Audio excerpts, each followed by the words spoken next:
in a world full of negative people. Hey man, I'm just trying to be a positive guy, a positive farmer, a positive outfitter. This is the Shark Farmer Podcast with your host, Rob Sharkey. Whatever. And welcome again to the Shark Farmer Podcast. Hey, I'm your host, Rob Sharkey, and today we're going to go down to Georgia. Well, at least our guest is from Georgia. And yes, this is a Shark Farmer Podcast where we interview the average farmer, the average person in ag. We generally stay away from the politicians and the presidents of organizations. But I'm very excited. Today we're going to be talking to Zippy Duvall from Georgia. How you doing, Zippy? I'm great, Rob, and I'm first a farmer. Yes. Well, let me ask you this first, right? Is it okay that I call you Zippy? Of course. That's what everyone calls me. That's what I expect you to. I'm just a country boy. Okay, but sometimes when people call other people their first names, especially when, you're the president of the American Farm Bureau, I didn't want to be offensive. You're okay. You're from Georgia, but you're not there today, are you? No, I'm in Washington, D.C. today. My farm is in Georgia, and that's where I grew up and continue to run the family farm there. How much time do you spend in D.C.? Well, I'm about half the time in my office here in D.C. and about half the time on the road out in our great country talking to the best people in the world, and that's our farmers and ranchers. And then I go home on the weekend to make sure that I stay relevant with the industry by getting dirt and muck on my feet and paying bills and making payroll, just like the farmers do each and every week. I'm a farmer and I never get dirty. But Zippy. Yeah. Can I roll into my ad? Is that okay? Yes, sir. Okay, because I got to pay the bills because the corn market's not doing it for me. But coming this spring, sometime, March, April, May, I don't know, on the RFD TV is the new show, Shark Farmer TV. It's going to be the best show ever, Zippy. I'm looking forward to it. Yeah. I watch RFD TV all the time. You know what? There are some very good Farm Bureau shows on RFD. I watch This Week in Louisiana Agriculture. Even though it's Louisiana, I love that show. It's fantastic what some of your state farm bureaus are doing. They do a good job. They sure do. Yeah, I'm not sure about those anchors down there, You know those guys? Yeah, I do. Yeah, you got to watch them. So what we're doing is we're highlighting people in agriculture. So we've got the funny videos, people being stuck. We've got the cute videos of the kids and stuff like that. But we also highlight some people in agriculture that you might know and you might not know. Some people that are doing a really good job. So we're very excited about it. We have signed on for the second season, even though the first season is not fully sponsored. But hey, I guess that's the way TV works, Zippy. I think so. And I think there's a lot of people looking forward to watching it. Here's to you being right. Coming this spring sometime. It's a floating date. That's what they say to me when I ask every single hour. But anyway, you are a farmer. You're from Georgia. You also sit currently as the president of the American Farm Bureau. That's correct. And I dairied for 30 years, and now we're in the beef cattle business, and this is my 34th year of growing chickens. We have 8 chicken houses, produce about 1.5 million chickens a year. Okay, that's a lot of Chick-fil-A sandwiches. But let's go back to where you said you dairied. Just you out there milking the cows? Pretty much. I milked every morning by myself, and then I hired some, I worked a lot of young men that were still in high school and just starting into college. I worked a lot of those, but I did every morning milking by myself for many, many years, and that's where I took care of my cows each and every day, managed my cows, and was able to do a lot of thinking out there by myself. I tell you what, I got a soft spot for dairy farmers because they really put it out there and don't always get a lot back. But Zippy, your director of communications, Mike, you know that guy? I do. Okay. Did he tell you what show you were going to be on here? Yeah, he did tell me what show I was going to be on. Yeah, I started my own podcast after listening to yours. Yeah, that podcaster a dime a dozen nowadays. You know that?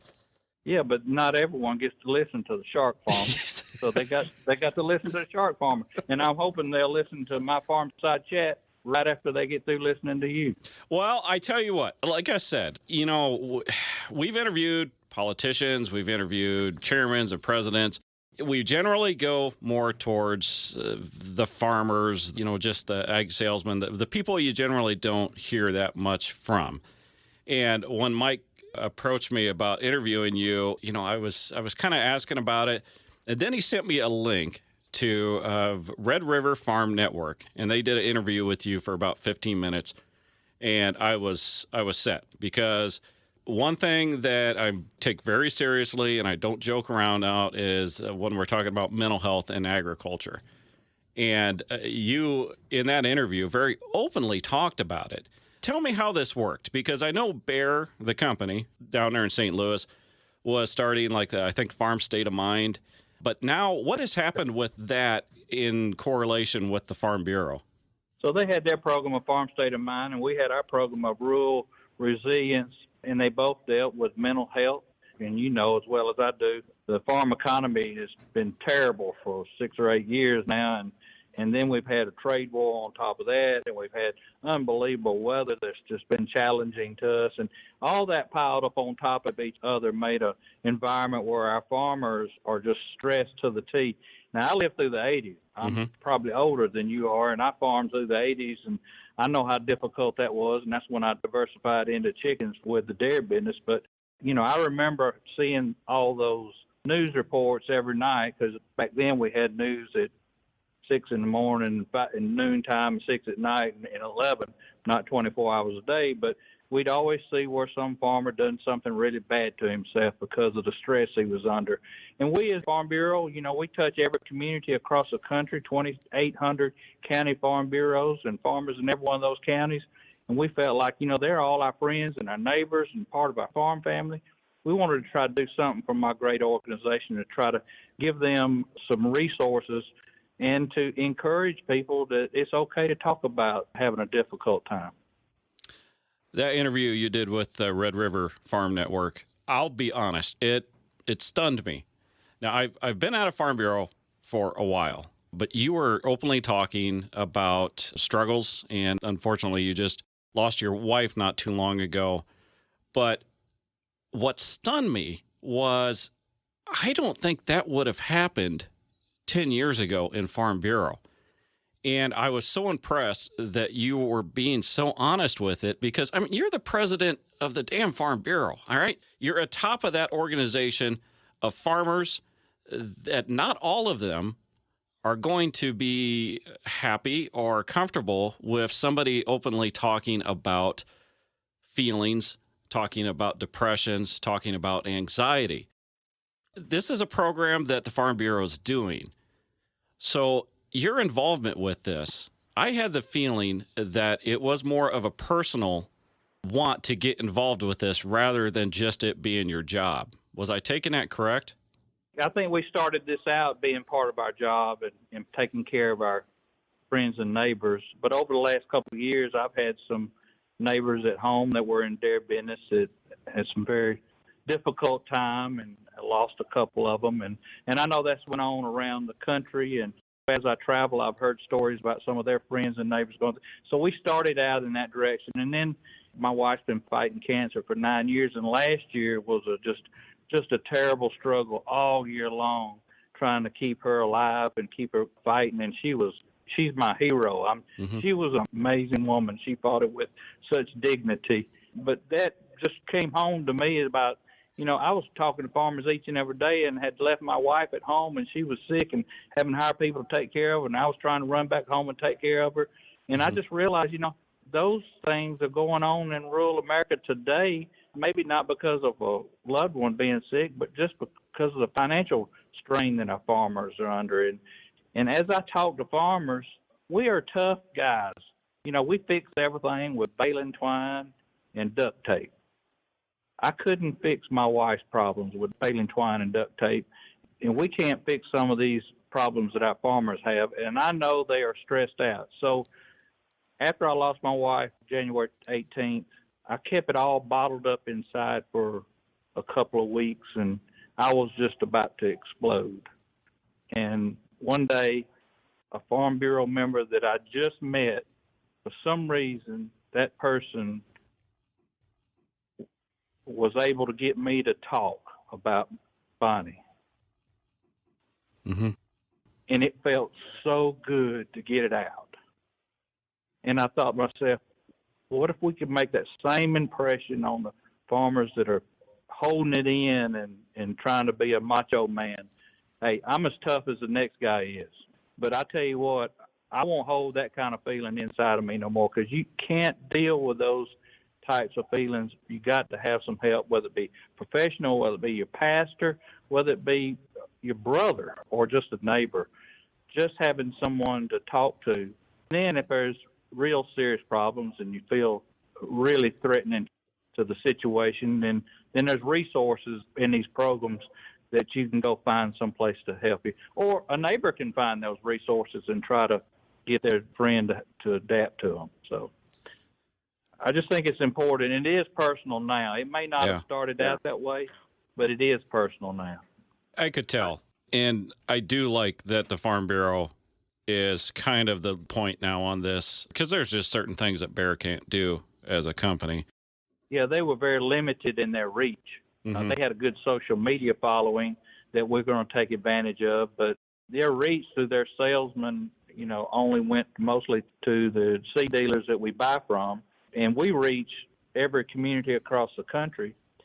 Farm Bureau, there's 12 or 15 volunteer farm board members in every county, and they know all the other farmers in the county. So if we can teach them what the signals are that somebody's having some difficulty, and get them to understand that as a friend and a neighbor or a loved one, they could step up and offer some help and have some resources at their fingertips through these programs.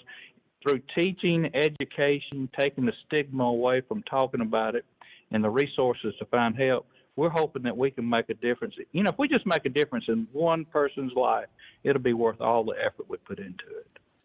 I have had a lot of exposure with the Canadian version, the Do More Ag, with a co-host of my other podcast, Leslie Kelly, and a good friend of mine, Kim Keller. You said something there that does raise a bit of a red flag. When you talk about having people that can recognize the signs.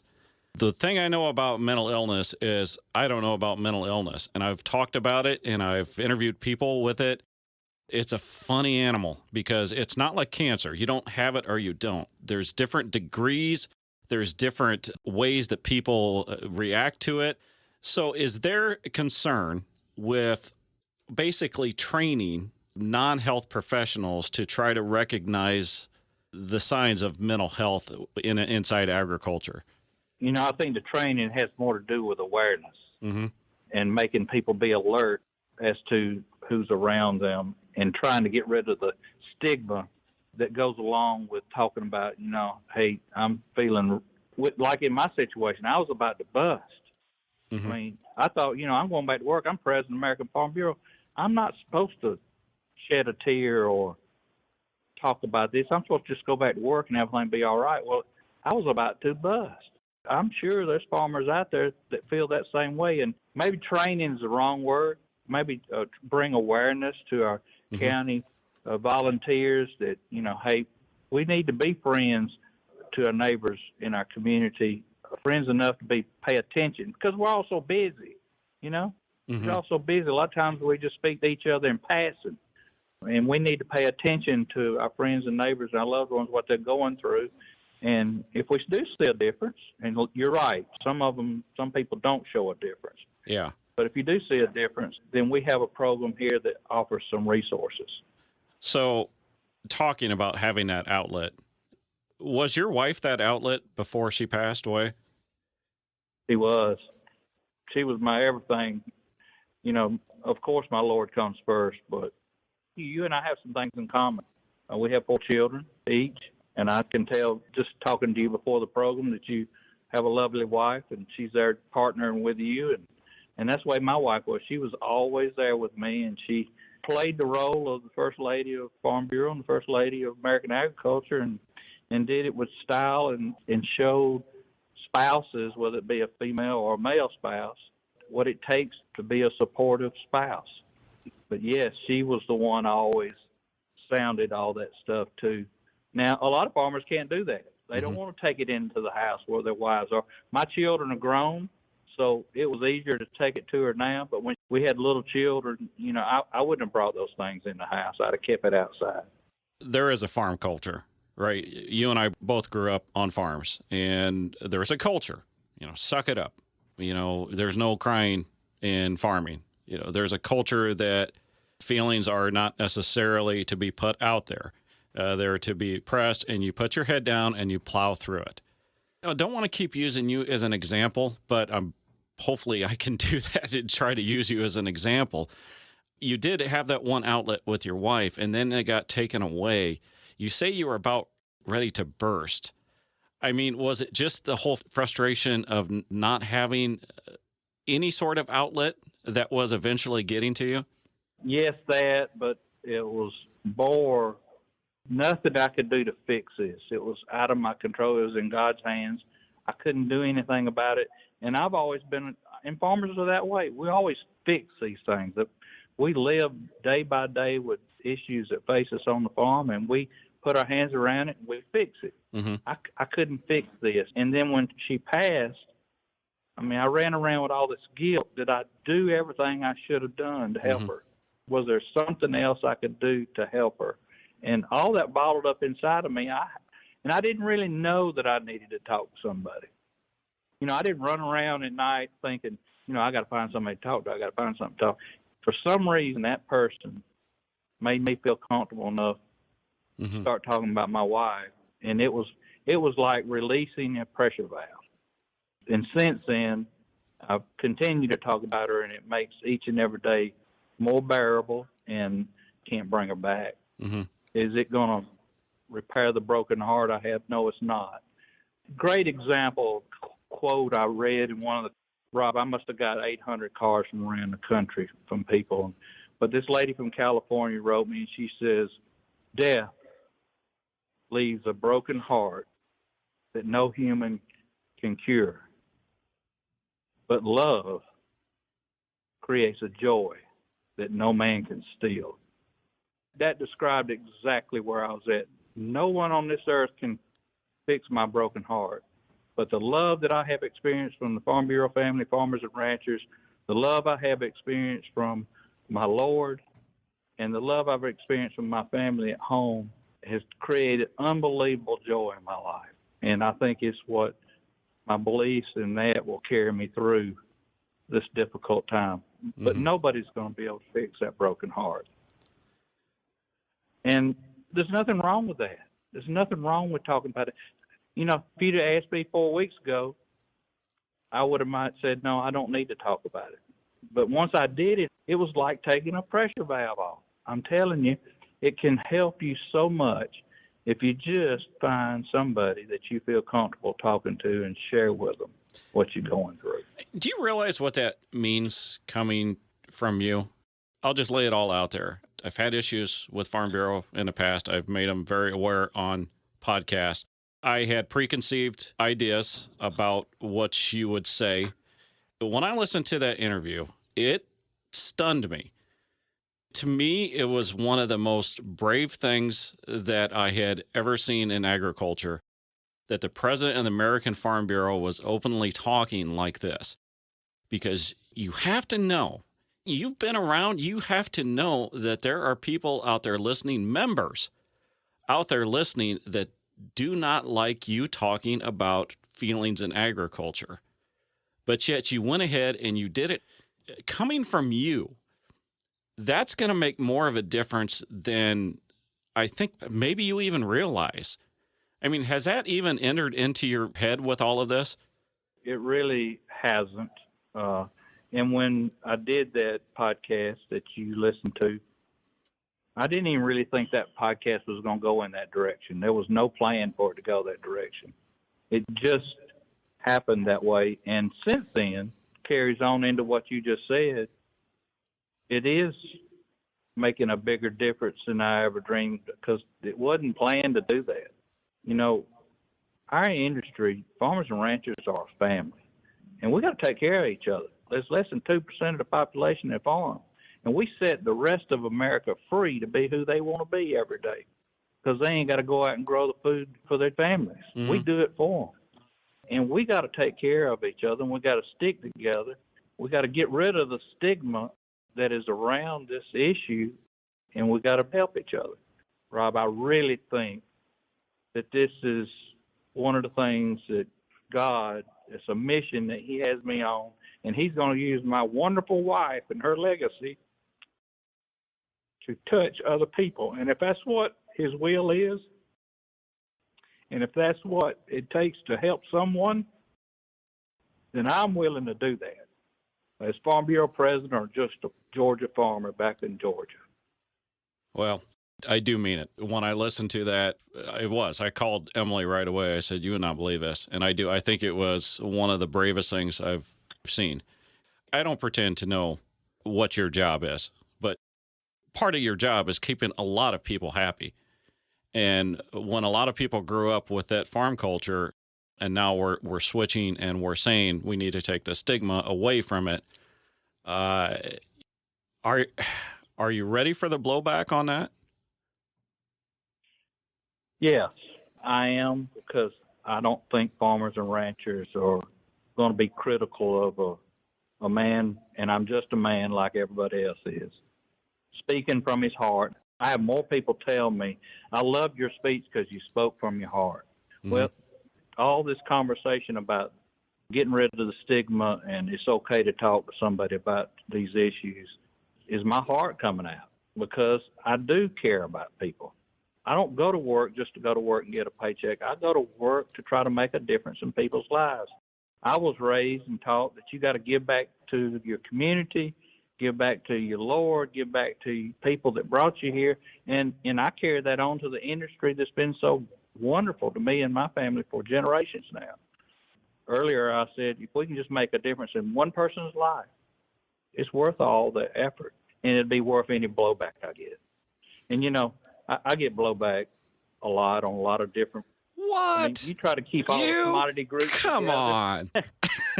keep all the commodity groups together and all the Farm Bureau members happy, but I always have that policy that we have to roll back on, because we don't do anything as far as policy without it being supported by our Farm Bureau policy that comes from a farmer. With that, what is the board's opinion on this? Because I know you've joined in this. You had your rural resilience. What's the feeling of the board of directors when it comes to mental health? Well, we're all concerned about our neighbors. We had several states that kind of got out in front of us and started their own programs. They were working with their extension agents and their land-grant universities, and also some of the religious groups in their community. And the board of directors actually the one said, we need to be talking about this. So we created the Rural Resilience Initiative and started working on it, and joined hands with Farmers Union and created a Farmtown Strong webpage when we're talking about opioid abuse. So we continue to look at what challenges our farmers have in front of them and try to find some way to help them through the stress that they're going through. And now this is the next step of taking Bayer's offer of giving us all the rights around the farm state of mind. That's just going to make their program and our program even stronger. They'll run parallel to each other, and we'll have a wider reach with both of those programs. But the American Farm Bureau Board of Directors totally support us trying to help our friends and neighbors with the issues that go along with this very difficult economy that we're in.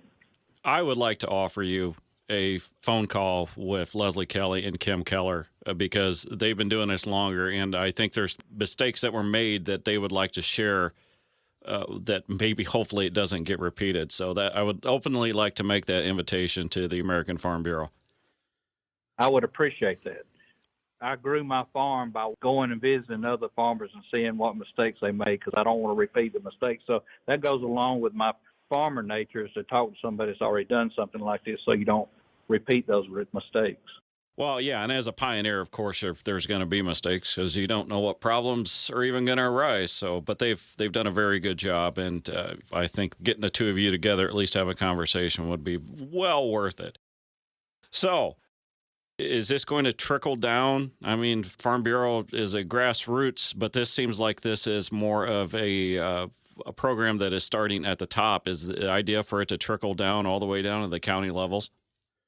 Well, it really started at the bottom and it trickled up to us, and then we're trying to build a bigger program that can be used back down at the county, because, we were being told that counties and the states were getting out in front of us, and if we had a national program, everybody could take advantage of it. So it still holds true that this is a county up idea.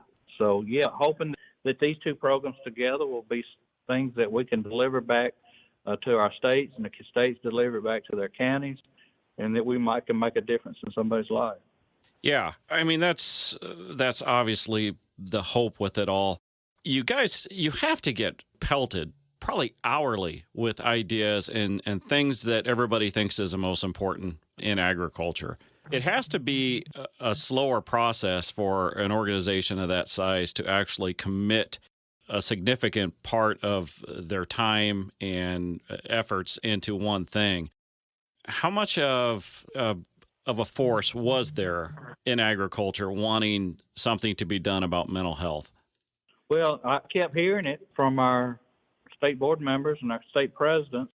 You know, we had a program at one of our board meetings where we had a state that had suggested someone that had kind of led the charge in their area that had some experience in that area, and we brought them before the board, and we just moved forward with it. So it's been kind of a movement, just a movement from the grassroots up for us to take a leading role. I mean, but, you know, if corn does it or cotton does it or soybean does it or cattleman does it, they just touch the people that produce that commodity.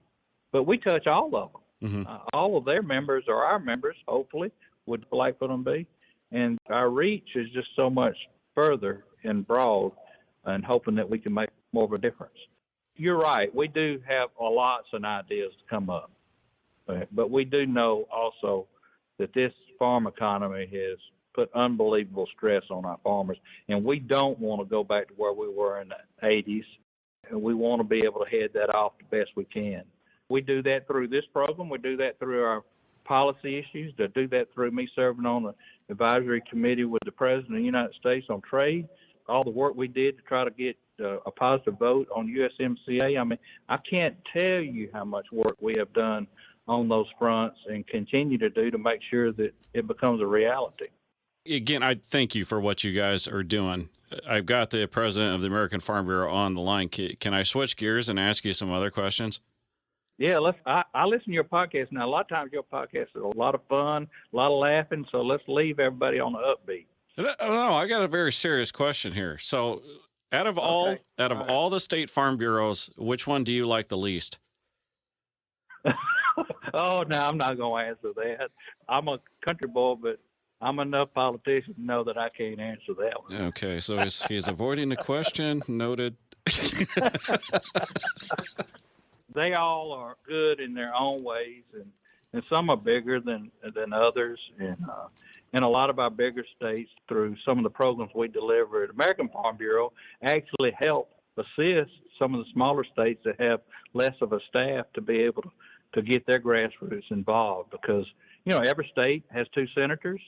There's a huge part of Congress of representatives that come from the Northeast where the membership is the smallest. So if we can help their grassroots be involved and be able to convey agriculture's point of view through our policy through a state that doesn't have a whole lot of agriculture but still has 2 senators and be able to change a vote there, that's pretty powerful. Mm-hmm. And so it's important for every state, their grassroots, to be active with their representatives. I can only imagine your day just going along because, again, you're trying to get farmers to agree on one thing. I know you've got the policy book, right? But farmers are all crazy fiercely independent. How's it all work with something that maybe you have to react on that you don't have policy on because things are moving quickly? So I'll use the Farm Bill as an example. If we waited to have everything in the Farm Bill agree with it, everything in the Farm Bill has to agree with our policy book before we support it, we never would be able to support a Farm Bill. Mm-hmm. So what we do, we work the Farm Bill, massage it, pull it as close to our policy as we can, you know, and if there's no doubt in my mind that we're where we need to be, we can go ahead and support it. But if there's any doubt, and most of the time on a Farm Bill, something that big, I wouldn't even do it on my own. I would go to the board, even if I thought we was only missed one policy in it. I'd go to the board and say, are we good? Because where there's not clarity in policy, that's why you have a board of directors to make that determination. Mm-hmm. And, of course, you're never going to make everybody happy. I mean, I don't care what you're doing. You're never going to make everybody happy. And you just try to represent the majority of the people in a big piece of legislation like Farm Bill. We pull it as close as we can, and then we go to the board and say, are we close enough, or do we hold out and fight against it? Okay, you've been involved in this a long time, because I remember your name from when I was in Farm Bureau, and that was a long time ago. So, over the time you've been involved in Farm Bureau, from when you were a county board member to right now, in your opinion, what do you think the biggest story has been? Biggest newsmaker, the biggest thing that has affected agriculture? Well, we've had some pretty big ones in the last 2 years. Yes, we have. I observed the last 2 or 3 years as terrible agricultural years on the farm. But as far as farm policy, they've been tremendously successful. The world is our new local market, and the only way we're going to tap into that is through trade. It amazed me when I listened to Secretary Perdue's podcast the other day, his podcast. He's got one too? Yeah, the sunny side of the farm. Good night, man. Everybody's got one. Everybody's got one. But they're not as good as yours. Sure.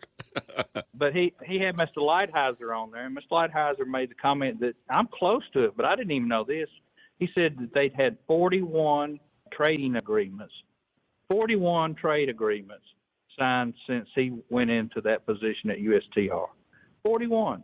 It might have been eggs in Guatemala or cotton in Argentina, and he said it might be described in the whole scheme of things as singles and doubles. He said, but if it's eggs in Guatemala and you're producing eggs, that's a big deal. Oh, absolutely. So yeah. That's a huge success story, what's happening around trade, what's happening around regulatory reform. Probably the most recent, biggest success story is for us to get rid of the Waters of the U.S. ruling that was put out by the last administration in 2015. That was the largest land grab in the history of our government. Mm-hmm. It took all our private property rights away. And you know how farmers, you know how we feel about our private property rights. Yeah, I mean, that is precious to us. I'm well aware of how some people feel about it. Yeah. You know, it's been some really big things that happened in the last 2 or 3 years. Now we're in agriculture, and we can't feel it in our pocketbooks or in the economy, but hoping these things are going to be slowly but surely coming on and moving markets and taking stress off of us as far as regulatory stuff, and hopefully it'll hold true into the future and make agriculture more profitable in the future. So, you know, if you want to go way back to the early 80s when I first got involved in it, the grain embargo. Yeah, exactly. Jimmy Carter put on. Back then, if I remember right, the president was from Virginia. He sat in the Oval Office and talked to Ronald Reagan about, you know, you made a commitment to us. You was going to get rid of that grain embargo. Mm-hmm. I mean, those are powerful, powerful things. And I just been an old Georgia boy and had the privilege to represent the greatest people on earth, and that's the American farmer, in powerful places. And the relationships that we've had since I've been here with the secretary and with this president, this vice president, Mr. Lighthizer, it's really exciting. And even in the EPA. When would you have thought we'd have had an EPA administrator at the Farm Bureau meeting? Never till lately. Yeah, well, I'm not going to comment because it would just come off political. But Zippy, things have changed dramatically within even the last 10 years of how it is. It used to be if someone wanted to know about farming, they contacted Farm Bureau, Farmers Union, whoever, you know, the commodity groups, whoever, right? Now, everybody can have a platform. Everybody can tell the story of ag through social media. There's good and bads about all that. I guess I'll just ask, what's your opinion of how that has changed? Well, I think we look at it sometime as a negative because a lot of the stuff that's on social media is not true. But because social media is there, it gives us as farmers the same abilities on the social media sites and try to tell the true story of agriculture. It kind of makes me excited because people really do want to know where their food is grown and the men and women that are growing it. And, man, we ought to seize that moment, tell a great story. People love farmers, but they don't trust agriculture. Now, don't ask me how that goes together, but it's true. It's true. And I think the social media sites gives us the opportunity to try to offset some of the negative. Unfortunately, it's not as many of us as it is of the negative people out there. But we're going to continue to do our job and try to spread that word around. Like I said, I think it levels the playing field. And, what I mean by that is you've had all these people that are spread about the country in agriculture that could be really good spokesmen for ag. Not all of them were involved in Farm Bureau. Not all of them knew the local paper person to get their word out there. But now, and yes, you're going to deal with a lot of falsities. You're going to deal with a lot of people that don't. But I think eventually what we're seeing is that the cream is rising to the top. We're seeing some very, very good spokesmen from agriculture that you and I would have never picked for spokesmen for agriculture just a few years ago. But yet they're able to touch on to a different audience than we ever could. You're exactly right, Rob. In my opinion, I think it's fantastic. I do too, and to prove to you why I think it's fantastic, in our organization, through our leadership development program, through our Young Farmer program, and through our PAL program as Partners in Agriculture, we're helping young people like I myself was back in the early 80s discover their God-given talent of how they use those talents and tell our story. So, we do communication boot camp. We do all kind of training to young people to help them sharpen their tools in their toolbox so that they can tell that story. And some of those people you're talking about came through our program, might have come through soybeans program or corn's program, or they might have just discovered it on their own, when they were in college. But yeah, I think it's very powerful. I think there's not enough of us using that platform, and I hope that it continue to grow, and we're trying to encourage that from Farm Bureau. I'm that stereotype, right? 4-H, FFA, Young Farmers, Farm Bureau, and then, went on from there. So I went through the training. Now, the training that I went through made me very defensive when it came to ag. So when somebody said something that I didn't agree with in agriculture, I felt like I was supposed to correct them immediately. Has that changed? It has. We do not train people that way anymore. Okay. We train people to say that everybody has a reason for thinking the way they do, and we need to be just as good of listeners as we are talkers, and listen to what their problems are and reason with people. Some people you're just not ever going to change their mind, but I think that's a small group. I think most of the people, if you approach them with respect and give them their opportunity to talk, and then share your personal story of whatever that issue might be on your farm that you're talking about, I think it brings a whole different level of trust and understanding, and I think people go away with a more open mind about the situation. I've experienced that myself. So, we train people differently in what we did. Because you're right, when I came up, we were the same way. And, the younger you are, the more you'd like your hair stand up on the back of your neck. And you got to say that's just not the way to do it. We got to be respectful and do it in the right way. You got to be a good listener. Yeah.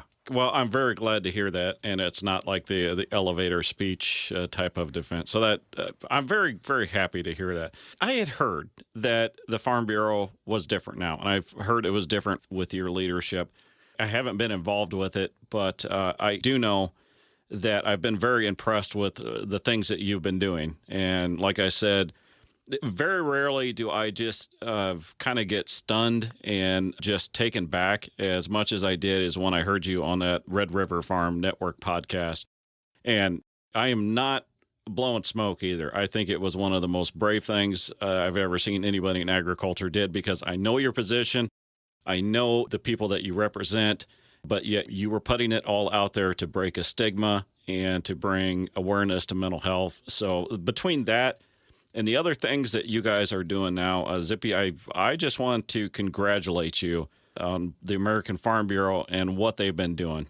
It's not easy. We're dwindling. It's not easy representing ag, but yet you guys seem to be excelling lately. So congratulations for that. Well, thank you, Rob. Now, I have to tell you that I don't feel like no brave person. My wife was the brave person. And what I'm experiencing is my love for her and the Farm Bureau family and farmers and ranchers that have expressed that same love to me, and it's just been pretty amazing.